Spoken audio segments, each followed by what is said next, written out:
in 2018, maybe 2018, 2019. Amy, it was 2018. Amy threw a birthday party for me with some of my friends that were here in Columbus. It was a nice little shindig. I had just gotten off a plane after not even having been here for like almost 2 weeks.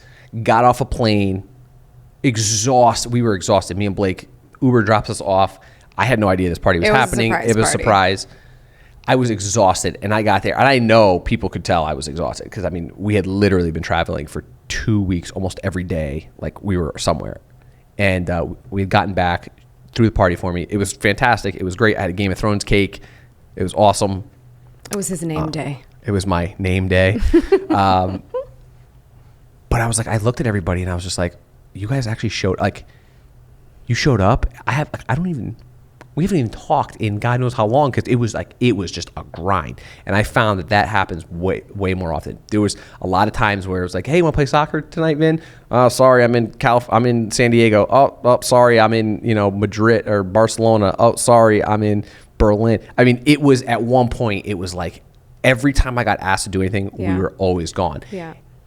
And I remember you bringing that up a lot. There was nothing I could do. 100%. And I was you surprised always I really. were so bummed about that every time because you were like, because I think back to the original question of like, how do we nurture those friendships? It's hard. The reason why all of those people showed up for your surprise birthday party that was going to end up being a total, like the flight was delayed. It was going to end up going terrible. Like so running on adrenaline, but they showed up because we do make a point to show up for the people who we call friends. And so it is a bummer every time like work or travel or whatever is getting in the way of like, hey, spontaneous sport thing, Vin, come join us. And it's like, okay, he would genuinely get so bummed out about that. I turned down so many games of soccer. I turned down so many rounds of golf.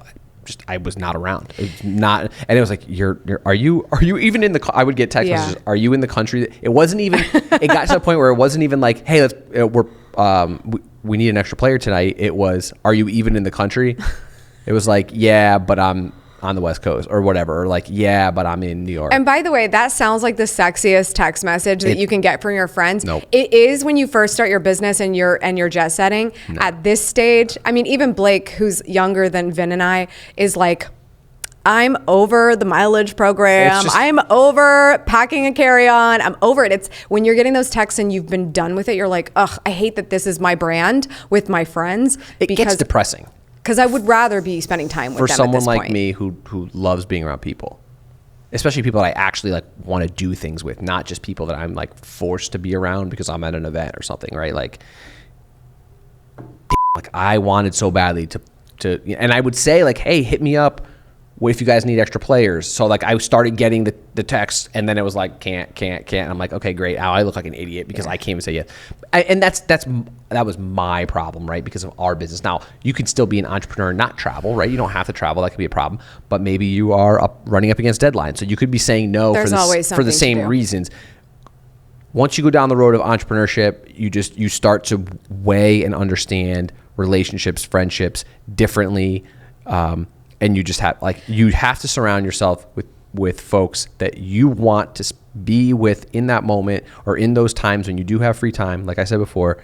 But you also have to give others the benefit of the doubt if they're like, you're never around. I had to because I lost a lot of people that way. I do agree with what you're saying, but I kind of want to go back that I don't think.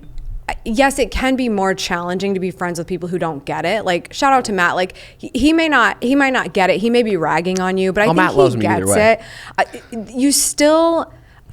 I don't think that my friends don't get it. I actually think now more than ever in 2021, work-life balance is going to be way more screwed up because employers are letting people work from home, and now working from home becoming much more of a thing in people's lives that's never been the case before. Drawing the line is even harder. So for even the average person, certainly a parent, you're all over the place. My best friend had a baby a year ago. She's been home with her baby for the last year, which has been great. But from a work-life balance standpoint, it's more challenging. And she's now, working after the baby goes to bed, or she's doing things that matter to her.